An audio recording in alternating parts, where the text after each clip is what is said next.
అందరికీ నమస్కారం. నా పేరు జి వీరభద్రాచారి, పర్యావరణ పరిరక్షణ సంస్థ స్వచ్ఛంద సంస్థ చైర్మన్ మరియు బీజేపీ పార్టీ కార్యకర్తగా నేను పనిచేస్తూ ఉన్నాను.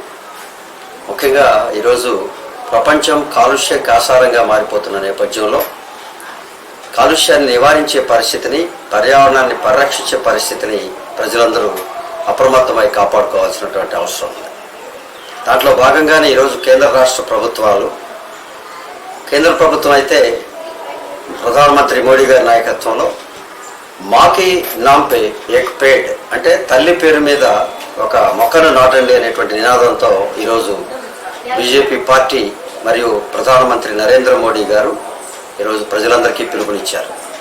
అలాగే రేపు 30వ తేదీ నుంచి ఆంధ్రప్రదేశ్లో కూడా వన మహోత్సవం పేరుతో ముఖ్యమంత్రి చంద్రబాబు గారి నాయకత్వంలో పర్యావరణం, అటవీ శాఖ మంత్రి, ఉప ముఖ్యమంత్రి, పంచాయతీరాజ్ శాఖ మంత్రి అయినటువంటి పవన్ కళ్యాణ్ గారి సారథ్యంలో వన మహోత్సవం కార్యక్రమాన్ని విస్తృతంగా నిర్వహించేందుకు, విస్తృతంగా మొక్కలు నాటేందుకు ఆ యొక్క ప్రభుత్వం వీరి సారథ్యంలో పిలుపునిచ్చింది.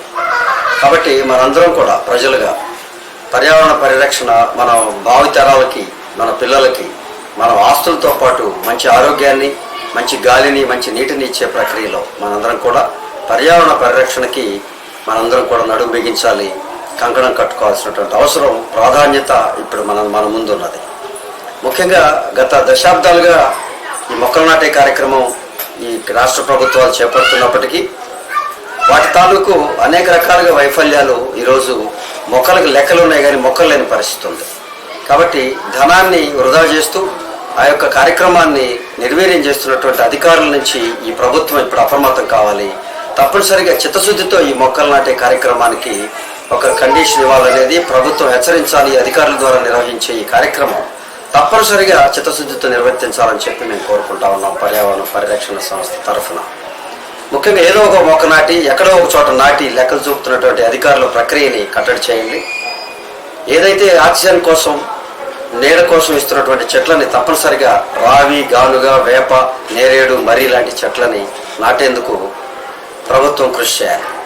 అలాగే సంపదించే చెట్లను కూడా చింత, మామిడి, టేకు, చందనం లాంటి అనేక రకాల విలువనిచ్చేటువంటి, సంపదించేటువంటి చెట్లను కూడా నాటేందుకు ముఖ్యంగా ప్రయత్నించాలి. దీని అన్నిటికంటే కూడా నాటిన చెట్లని, పెరిగిన చెట్లని నరికివేస్తున్నటువంటి సంస్కృతిని కట్టడి చేయాల్సినటువంటి అవసరం ఉంది. ఈ కట్టడి చేసే ప్రక్రియలో చెట్లని నరికివేయకుండా చెట్లని తొలగించే కార్యక్రమం కూడా ప్రభుత్వాలే చేపడతా ఉన్నాయి. ఈ తొలగింపు కంటే తరలింపు కార్యక్రమాన్ని చేయాలని చెప్పి మేము కోరుతా ఉన్నాం. ఈ తరలింపు ఈ యంత్రాలని ప్రక్రియని తయారు చేయాలి. వన మహోత్సవం కార్యక్రమం సందర్భంగా మొక్కలు నాటడం కాదు, వాటిని సంరక్షించే ప్రక్రియలో చెట్లను నాటుతూ, మొక్కలు నాటుతూ చెట్లను నరికివేస్తున్నటువంటి సంస్కృతికి చరమగీతం పట్టాలి. దానికి తెరదీయించాల్సిన అవసరం ఉంది. దాంట్లో భాగంగానే విరివిగా మొక్కలు నాటే ఈ రోజు నుంచి 30వ తేదీ నుంచి ఆ యొక్క పెరిగిన చెట్లని ఆపేందుకు, తొలగింపుని చర్యను ఆపేందుకు ఆ తరలింపు యంత్రాలని, ఆ యొక్క మిషనరీని తప్పనిసరిగా ఈ రాష్ట్ర ప్రభుత్వం ప్రతి జిల్లా పరిధిలో ఉంచాలి. చెట్లని తొలగించే ప్రక్రియని మానుకొని తరలించే ప్రక్రియ కోసం మనందరం కృషి చేయాలని చెప్పి కోరుకుంటా ఉన్నాం. కావున రాబోయే 30వ తేదీన వన మహోత్సవ కార్యక్రమంలో విరివిగా ప్రజలందరూ మొక్కలు నాటి ఆ యొక్క వన మహోత్సవ కార్యక్రమంలో పర్యావరణ పరిరక్షణ కార్యక్రమానికి మనందరూ కూడా ముందుకు సాగుతారని చెప్పి మా పర్యావరణ పరిరక్షణ సంస్థ తరఫున మీ అందరినీ కోరుకుంటా ఉన్నాం.